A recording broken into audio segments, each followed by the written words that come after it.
getting back in touch with all of those very feminine elements of my own sexuality, my own desires, my own creativity, my own imagination. These are what I would call feminine qualities. And when they've been suppressed, we're not fully living, a life of vibrancy.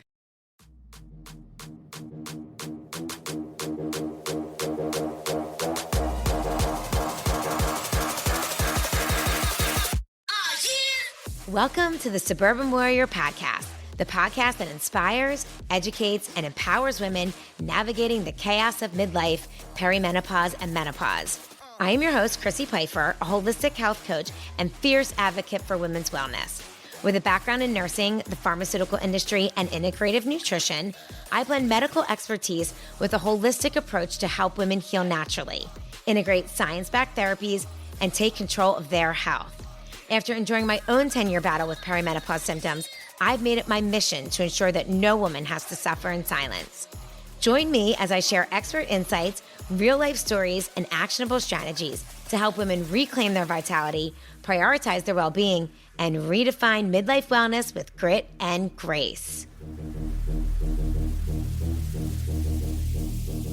What's up, warriors? Welcome back to another episode of the Suburban Warrior Podcast. I'm your host, Chrissy Pfeiffer, back with another amazing Suburban Warrior here this week to share her expertise with us.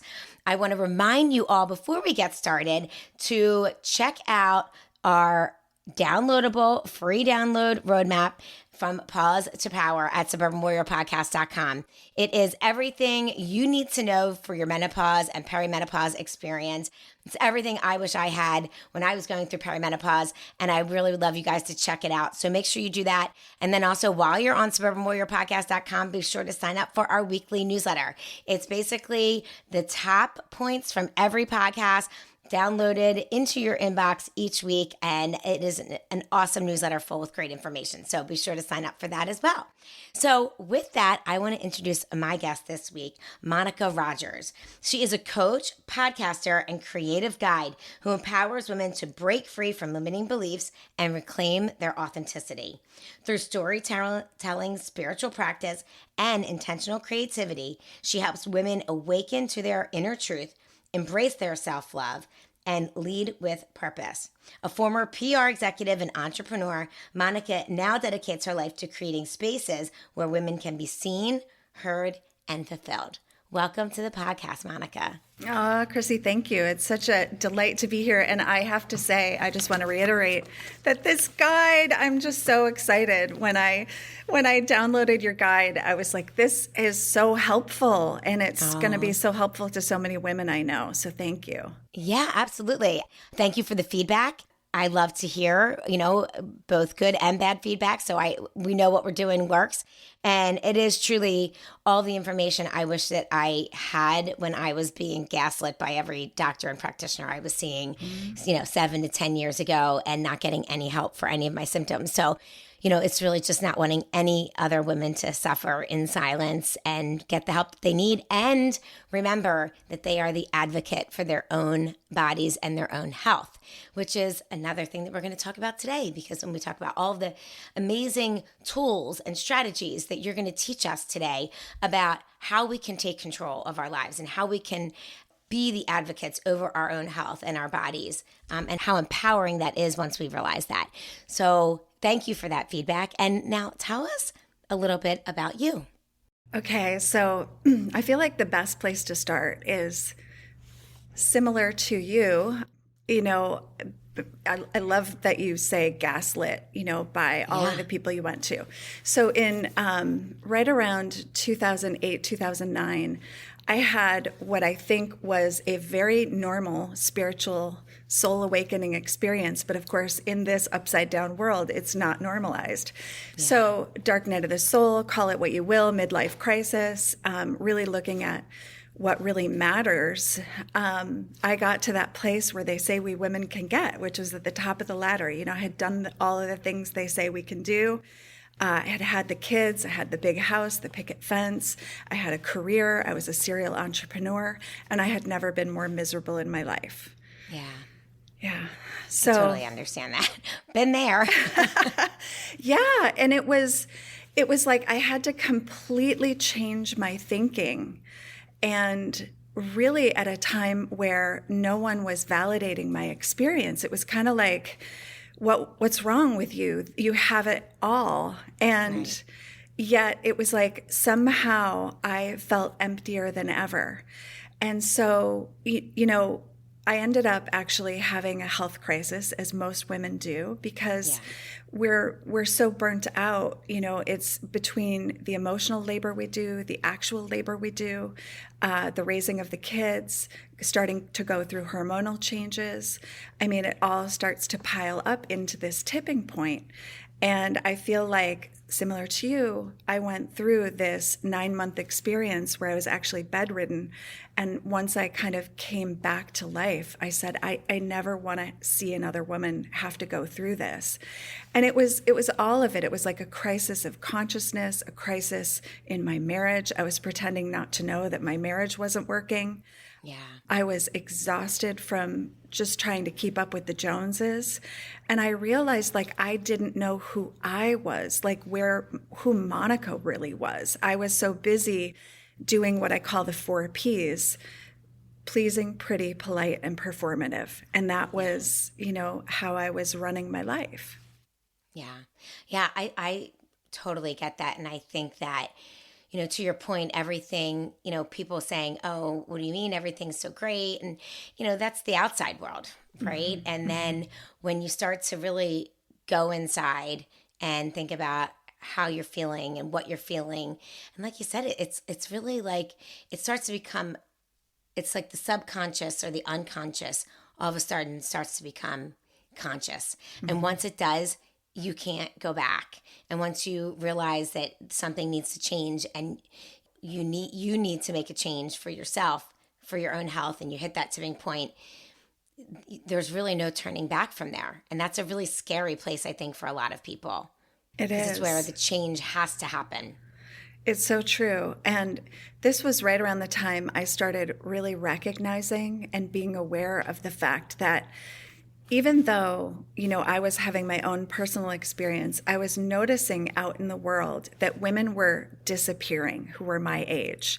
Yeah. It was like suddenly they had stopped showing up in photographs. It was more all about their kids and their families. And I realized, like, if I'm having this ego death or identity crisis, so are all of the other women in my life who lose sight of who they really are because they're trying to live just on this surface level without kind of having any access to the deeper truths that's our birthright. Right. And so I began actually studying kind of like what was it that was hiding in plain sight, but kind of keeping me from understanding, like a fish in water doesn't, point to the water and say, like, this is what I'm swimming in. For me, it was understanding that I was living in a system of oppression. And like you pointed to the unconscious, it's like all of that grooming or conditioning or programming happens like,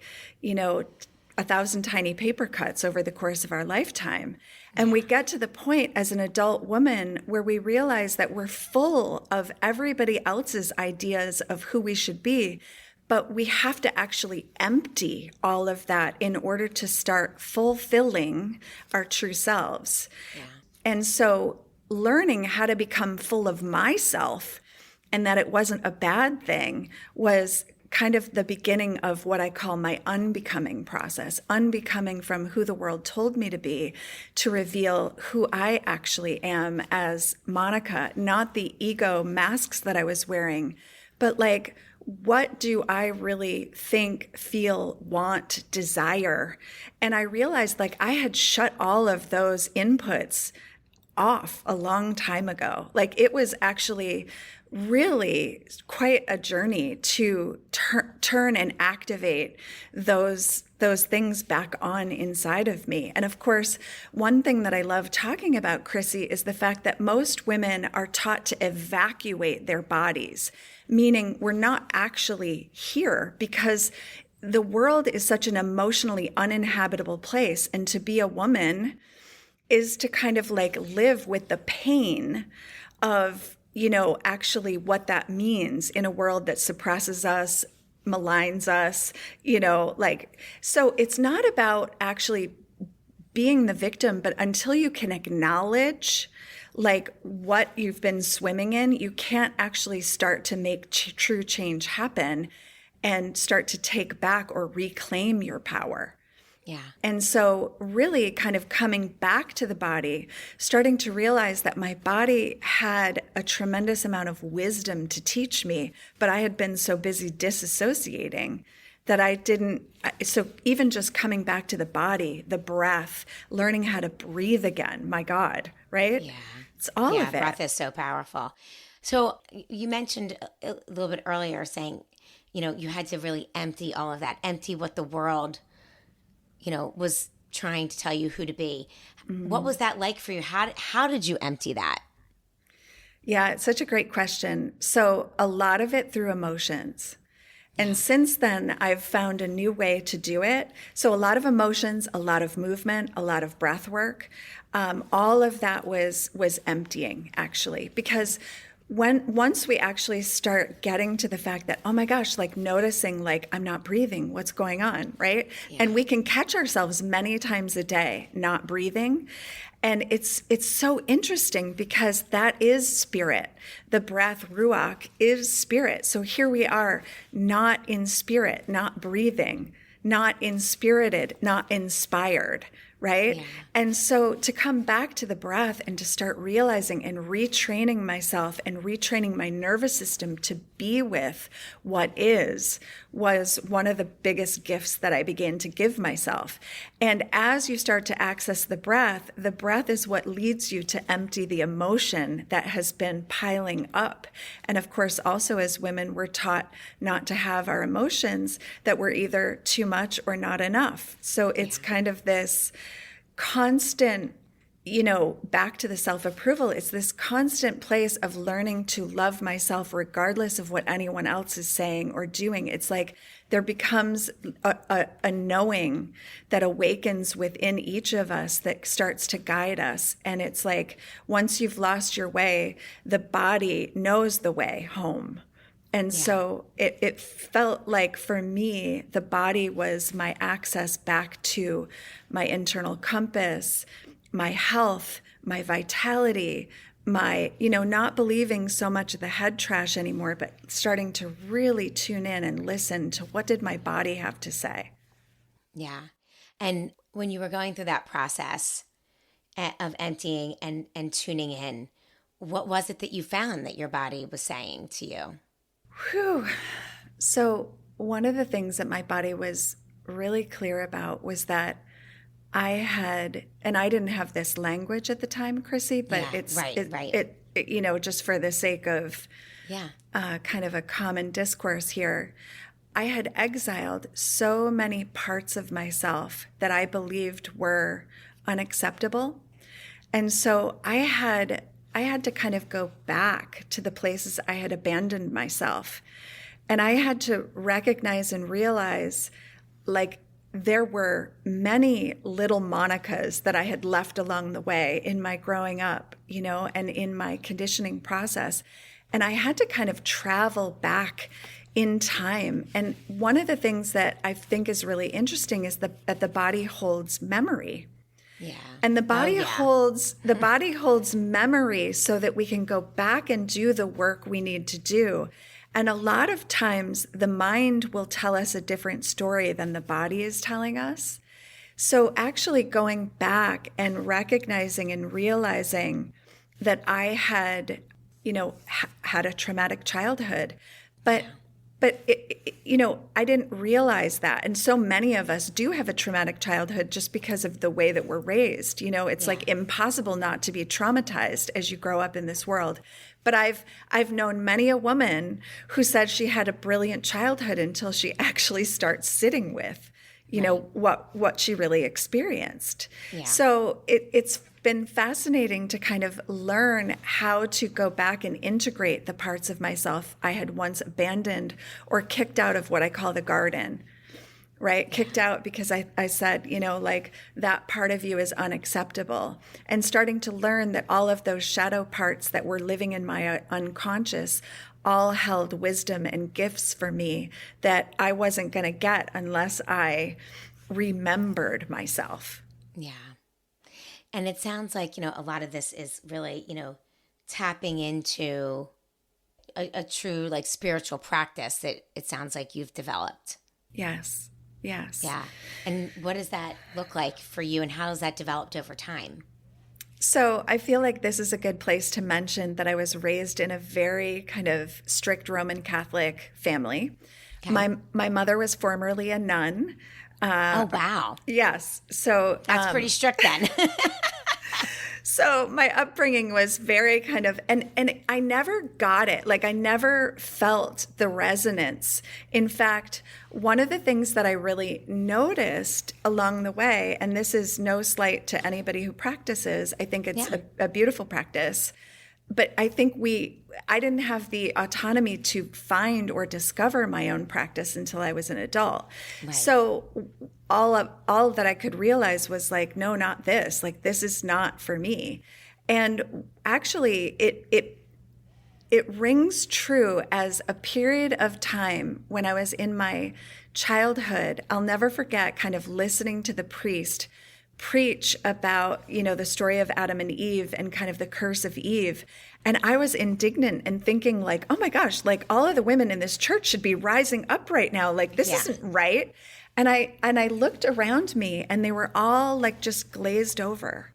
And I thought, oh my gosh, they're not even here. Like these women are not even here. They've left their bodies. And so I started calling that the trance. And then later in my life, I started calling it the trance of unworthiness. And one of the things that I realized was as I went to bed for those 9 months, I ended up with a copy of When Things Fall Apart by Pema Chodron. Okay. And that became, I think for me, a very nourishing way to start filling myself with different ideas about what it meant to be a human being and how I had my birthright. Part of my birthright is to actually reconnect not only to my body as part of the earth, but earth medicine, and start to recognize and realize that I had discounted, and just as I had disassociated from my body, I had disassociated from the earth, nourishment, the breath. And so for me, my practice became all about finding my own way with a little bit of Buddhism, with a little bit of shamanic work, with a little bit of, shamanic prayer and practice, starting to incorporate different rituals into my daily life. And so it's kind of like giving women in my world, giving women kind of like permission to know what they already kind of deep inside know once they're reconnected to their body, that they know how to practice their own spirituality. They just haven't been given an opportunity to inquire what that might be. Yeah. And given an opportunity because of the world that we live in and the schedules that we keep and the priorities that we, are always putting in front of ourselves, and spirituality is such a part of who we are as a person, right? I mean, mind, body, spirit, it's all so very connected. And, we talk a lot about our physical health on this podcast, because obviously that's what a lot of women in midlife are experiencing issues with. Emotional health also, but like the spiritual part is such a huge component that drives both emotional and spiritual health. Emotional and physical health, that, that the spiritual part, I think, is usually put on the back burner for some, when that having some type of spiritual practice and deepening that connection with ourselves and with, whatever you connect with, whether it's God, the universe, Buddha, whatever it is such a huge part of coming back to ourselves and who we are.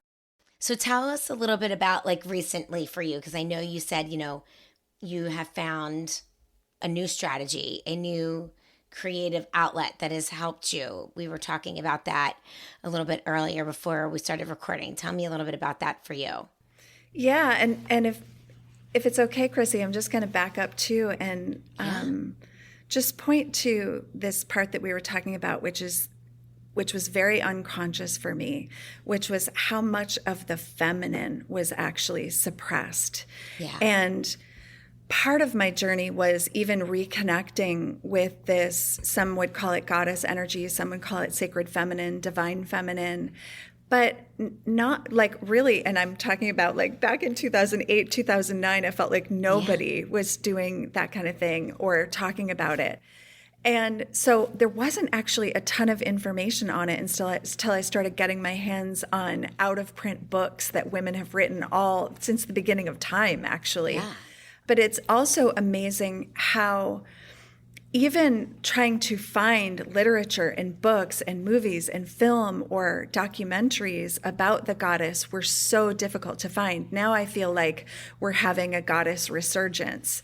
But and it's been so great. So I feel like it's important for me to mention that piece because getting back in touch with all of those very feminine elements of my own sexuality, my own desires, my own creativity, my own imagination, these are what I would call feminine qualities. Yeah. And when they've been buried and when they've been suppressed, we're not fully living, a life of vibrancy. So for me, I think part of why I ended up podcasting, similar to you, was I wanted to create conversations with other women who had studied or, were talking about these things. And so in my travels, and just like you, I met so many brilliant women who were doing so many brilliant things. And so the Revelation podcast, I had that for 4.5 years, and I had been coaching and, kind of like doing group coaching and workshops. But it wasn't until the podcasting where I really started recognizing that there were so many conversations to be had that were about kind of awakening this dormant feminine energy, not only in women, but in men as well. And then I got to a point about 18 months ago, and this is what you and I were talking about before we hopped on, where I started realizing that I had stopped having enough energy for the podcast. And I thought and I realized, as a very entrepreneurial woman, I had built myself yet another kind of exhausting cage. Right. Because I had to constantly produce, right? Yes. Even though, I get that there's a time and a place for that. And I think going back to giving myself permission, I was like, all right, Monica, do you want to take a sabbatical? Do you want to take a break? What's here now? And as I sat with myself, I recognized that there was a part of myself that was kind of as I sat in meditation, there was a part of myself that was in overalls and holding a paintbrush. And I was like, oh, who are you? And she was my 19-year-old part that never got to go to art school because my dad, bless his heart, had said, you're never going to meet a man to provide for you in art school. And I remember at 19 saying, who said I wanted a man? Right, exactly. But it's just so funny because I hear this story so much, so many women who actually intuitively wanted to go the creative path and were talked out of it. But so here I was meeting this part and she was like, why don't you go back to art school? And so that's what I did. I went back to art school and I took a 6-month certification in something called medicine painting, which now incorporates everything I've been doing with women and now includes what I call intentional creativity. And my teacher, Shiloh Sophia McLeod, is kind of a whiz in helping women use all of their creative expertise and their coaching and kind of create kind of a new system for helping other human beings express themselves creatively. So it's been so amazing. Fun. That's amazing. So tell me, it's medicine painting? Yes. Right? How is that different than, just painting? Yeah, it's so different because what you're paying attention to is the emotional journey that comes up and all of the head trash that comes in.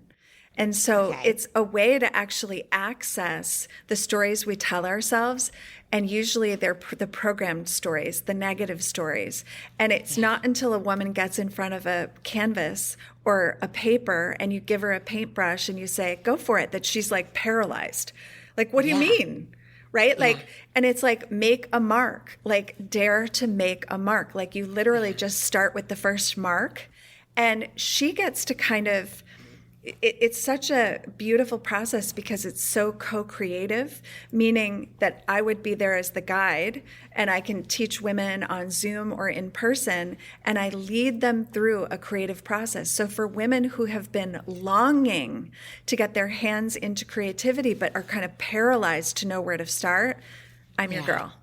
Yeah, that's really amazing because I do feel like I think a lot of women in midlife too, I have seen a lot of women sort of take up creative outlets, whether it's painting, design, pottery, like, and when you see what the output is, it's truly amazing. And there's so much talent and so many gifts there that it's really cool to see because it's like, it's not coming from something that's trained. It's really just gifts that they have that all of a sudden they're starting to express. And I do think that there are probably so many more women have that and have that ability to do it that just aren't taking the time to recognize it. And I'm so excited because I'm like, every single one. Like every single one. Yeah. And that's just it. It's like we are creator beings. We are all artists. But we, how we're, conducting our artistry is one thing. But when you give a woman permission to express herself authentically, she's just as surprised. I mean, because again, it's not about the final product. It's about what she experiences as she's creating. And there are these moments of flow and happiness and joy and freedom that she's not going to get anywhere else. And it gives her insights and revelations, which is why I call it the Revelation Project, medicine painting. Yeah. Because it actually is her own journey back to herself through the creative process. Yeah. Yeah, that's fantastic. And I totally get that because I'm actually not a very creative person, but I have creative outlets. Like I was a dancer. So for me, that was my expression of creativity. Now as a 50-year-old woman, I'm not like taking dance classes. I'm not out at the club every night dancing, so that creative outlet for me, which was so important really up into my mid 20s because I danced all through college and that sort of thing, became, it just don't have it anymore. But I think using a different, I always thought like, I wonder if I just took a paintbrush or like, got a canvas and really tried to create something, what it would look like. So I think that's so important to just try something new, put your creative chops into something else and see what it brings up for you. And, and I think to do it guided, is a whole different experience, which is really cool. Chrissy, let me ask you a question. Yeah. Do you consider the podcast your creative outlet? I guess I don't, but I guess it is. I guess it is one. Well, it's an art form. It really is. And the thing that I learned about myself that I didn't know when I was podcasting was I had a gift for curiosity. I had a gift for asking questions. I had a gift for creating conversations. Right. So it's a different form of creation. Totally. Yeah, you're right. I guess I didn't really think of it in that way, but I do very much. the podcast and then even just coaching, like it's the conversations, the gift of like getting someone else to where they need to be and through conversation, through questions, the aspect of coaching is really fun for me. And so, yeah, I guess it is part of my creative outlet. But when I always think of creativity as art, graphic design, art, and expression, dance, singing, all of those kind of things, which are your traditional quote unquote arts. But I guess what I do is definitely part of my creative expression. That's why I call it, the podcast always like my labor of love, because I just love doing it. And I love meeting new women like yourself to, share your stories and create connection with other people. It's really amazing. Yeah. And you really are an artist at it. Well, thank you. Thanks. It's true. It's true. Yeah. So tell us, I know a lot of this too, of through this intentional creativity is about really awakening like a radical self-approval. Yes. And I think that during this transition of time in midlife, I think there's a lot of women that are going through, figuring out who they are, but also really challenged with self-approval, really questioning, who am I? What am I doing? Why am I doing it? A lot of, like you said, mental self-chatter, questions coming up that are out of nowhere. So talk to us a little bit about that and how sort of we can help to reconcile some of this self-approval. Yeah. Okay. So the first place I think to begin is, if you don't have a practice of making some space for yourself, that is probably the number one thing you need to be doing. Yeah. Because, and making space can be really, really scary for women who are super busy. Right. And I think intentionally women are not creating space. Yeah. Absolutely. So making space can be a really scary proposition for those of us who are overfunctioning, right? Yeah. And so making space, even if it's literally an intentional 10 minutes a day to just sit and feel what there is to feel, is like the first step. And whatever you're feeling approving of. Okay. Literally. So how do you do that? So tell us what that looks like. Okay, so that looks like this. Oh, wow, I was such a bitch to my husband this morning. I approve. Yeah. Right? Okay. Oh, wow, I really, really lost my shit on my kid. I approve. Right? It's literally, it's like I got up today and I managed to do my day without going back to bed. I approve. Whatever the thing is. Yeah. But we are so used to beating ourselves up, deprecating ourselves, putting ourselves down, and we don't hear the inner dialogue. In fact, one of the practices that I've adopted through, and those, you probably have listeners who've heard of Mama Gina's work, but she has a beautiful practice of helping women swamp, which is to help them swamp out all of the head trash so that they can empty and actually begin to kind of recognize and realize that is inside of us and will dominate the story until we get it out. And then what I do is I usually have women turn it around and start to celebrate.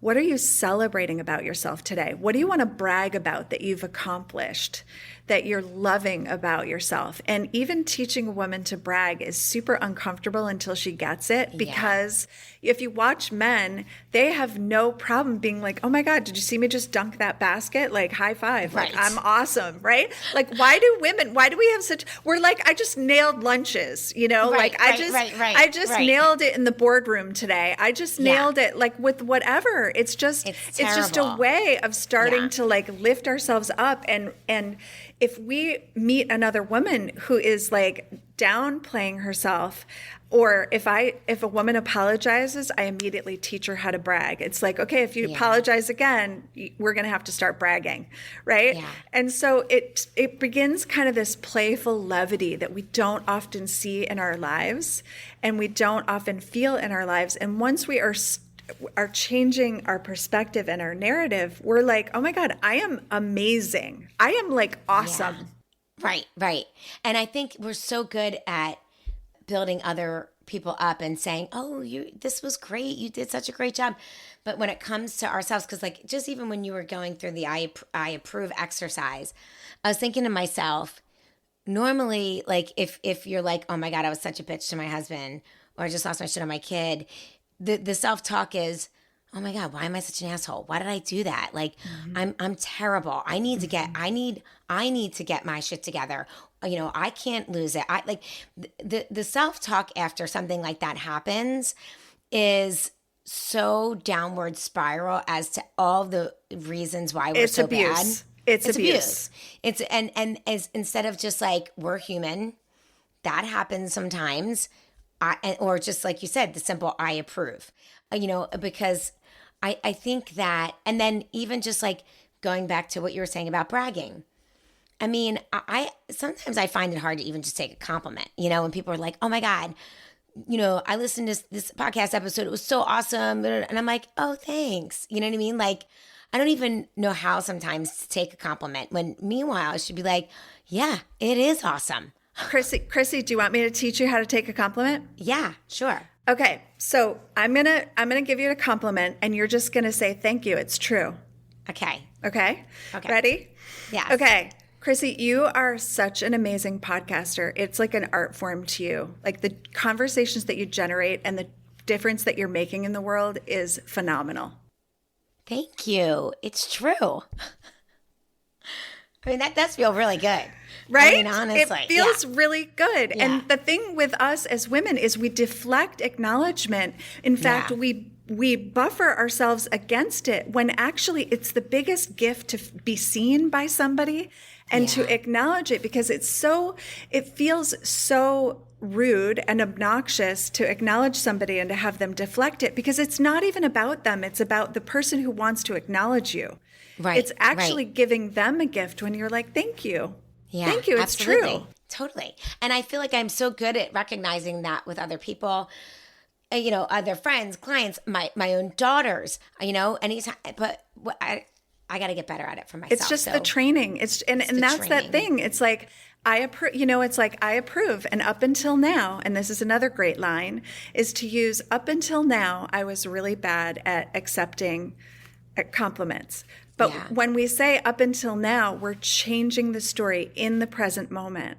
Yeah, I love that. And so it gives us the ability to be like, up until now, I was really a bitch to my husband, or up until now, right? But it allows, it's that narrative, and what we don't realize is words create worlds. And when we're constantly in the old narrative and in the old story, nothing is going to change, because we're not changing our language and we're not changing the bigger context of our story.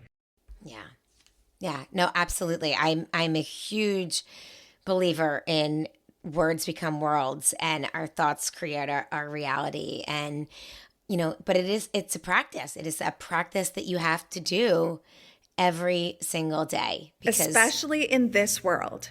Yes. Because we have our collective reality and then we have our personal reality.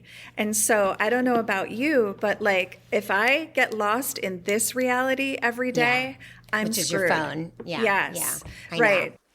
And it's really hard to not get lost in it sometimes. It is. Even if you're on it for 5 minutes. Yes. Yeah. So, and I just want to clarify too, that for those, that I was saying, it's not about condoning our bad behavior as women. It's about acknowledging the both and. It's about you know what? I did the thing. Yep. And I approve, and I'm not going to, it's not like giving yourself permission to do it again. It's just kind of giving yourself permission to change the internal narrative so that you don't sit there beating yourself up and abusing yourself. Right. And I also think by doing that, and I totally did get that from you, the both and I think even by doing that and doing the I approve, you're acknowledging what you did. I mean, you're acknowledging the behavior. You're acknowledging that maybe that wasn't so great, and but I approve, and next time hopefully I'll do better, kind of thing, and so, but if you don't go inward and think about it in a conscious way, then you're not really even acknowledging the behavior. That's right. Yeah, and therefore not able to really make much of a change, because acknowledgement is sort of the first step. Right. Absolutely. It's the place, I have this thing I call the 7 steps to feminine freedom. Okay. And it's kind of this 7-step process, but the first step is just like you said, it's acknowledging, it's revealing like what is actually true about this moment. And then kind of going through this quick kind of 7-step inventory to free yourself up. And sometimes that's a longer period of time, and sometimes it's a small period of time. But one of the things that we have to acknowledge as women is that up until now, we haven't been given the tools to actually dismantle upsetting things, to know how to move emotion or trauma through our body, know how to reconnect to the breath and ground ourselves, know how to, regulate our nervous system. And so we all need those tools in order to navigate the world that we're living in. And we get to have that. It's our birthright. And we should absolutely, if somebody's listening who doesn't have those tools, you deserve to have them, and they help so much. It's such a beautiful thing for me to recognize, because the upsets don't stop coming. Of course it's not. like life just keeps living. And so, but we start, and this is a quote from my teacher, we become mattering when we actually care, and we're doing things in a more conscious way, and we're using tools to actually acknowledge and then heal from the inside out. Yeah. I want to, I have a question, and this might be like literally like a whole podcast episode in itself. But, we talked a lot about femininity and sexuality and creativity. I want to touch on the sexuality part a little bit, because I do think that, or I want to ask you, because obviously through your coaching and stuff, you're talking with a lot of women about this, the feminine, and getting in touch with our feminine. And I feel like a lot of women, so in my coaching, and a lot of women in midlife, I feel like struggle with their sexuality in the sense of like, number one, where did it go? What happened to it? Where'd my libido go? Who am I? Like, all of those questions. And I think it does, there is a part of that is tapping into the feminine and being free and okay with going deeper into our sexuality. Tell me, why do you think that is, that especially for women in midlife, we're starting to really struggle with sexuality? Yeah. Well, I think it's a multi-layered answer, but I do believe that most of our conditioning teaches us that our pleasure is outside of ourselves. And as my good friend Libby Bunton would say, nobody gets to put their hand on your pleasure dial. They don't turn it up, they don't turn it down. That dial belongs to you and you only. And I think as women, we've forgotten, or what changes what gives us pleasure. Right? Like, oh my gosh, like, what gave me pleasure as a 23-year-old is not what gives me pleasure today. And I'm not just talking about sexual pleasure. I'm talking about all of it. Yeah. So if you're not spending your days literally doing pleasure research all day, in a way, it's like, because again, as women, and this is a really, really sophisticated yet simple practice, is that we start to notice, oh, does that light me up? Does that give me pleasure? Then it's a no, actually. I'm not doing it. It doesn't please me. And it's such an interesting thing. Okay, I'm going to give you a quick example. We had to go to a funeral in Canada a year ago. And my mom and my brother were looking at, like, I don't know, Motel 8s or something, right? Yeah. And I was like, that does not light me up. That does not, like, I am not staying there. Like, no. Right. And so, but obligation was like, the family's staying there. I was like, okay, well, I'll be in this hotel. If you guys want to book with it, they have an extra room. Right. And they were like, well, don't you want to be with us? And I was like, it has nothing, it's like, I love you and I'll be over here. Yeah. Right? Yeah. Like, it's the both and. And I think as women, we need to give ourselves permission in all areas of our life to be led by pleasure and desire and what lights us up, because we've shut that down. Yeah. And it's not selfish. It actually, if women are fully resourced and we're full of ourselves, we have overflow to give from that place versus where we usually give, which is our most depleted, exhausted, overwhelmed selves. Yeah. So that's one answer. And then libido, hormones, I feel like there's like so much there, and it's true and it's real. But when we actually kind of start going through the layers of shame that are usually attached to our sexuality, and we kind of start examining and interrogating those beliefs, we get to deeper truths around our sensuality. And then we can become more self-expressed about what does please us, what is pleasurable to us. I think most women stuff it. They just take it as it's come, or as they were taught, and don't necessarily question the status quo, even in the bedroom.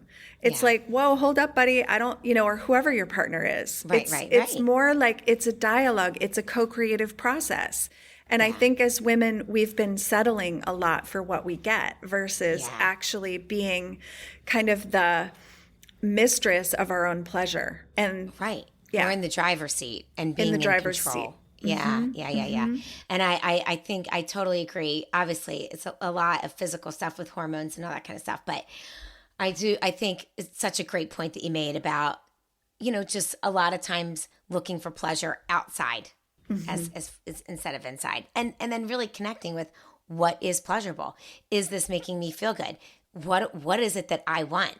And once we are able to sort of connect with what it is what works for us, what feels good, what makes us happy, what makes us pleasurable, it's a lot easier to start to communicate that to others, right? Yes, whether it's about a hotel or it's about sex, or it's about touch, right? Right. I mean, no matter what. Well, Monica, I mean, this has been such a wonderful conversation. I really feel like I've learned so much, and I love everything that you're doing. I think it's so important to, like I said earlier, just reconnect with our spirituality. I think going back and understanding who we are at a deeper level, especially when we look at, our lives as a whole. And when you talked about going back to childhood, I mean, it's all so real and so important. It's really important work that I feel like midlife is a great time to really start tapping into all of these things. So thank you so much for all that you're doing. Tell my listeners where they can find you. Sure. Thank you, Chrissy. This has just been like I can't believe the time is already flown by. I know. So good. So all of your listeners can find me at jointherevelation.com.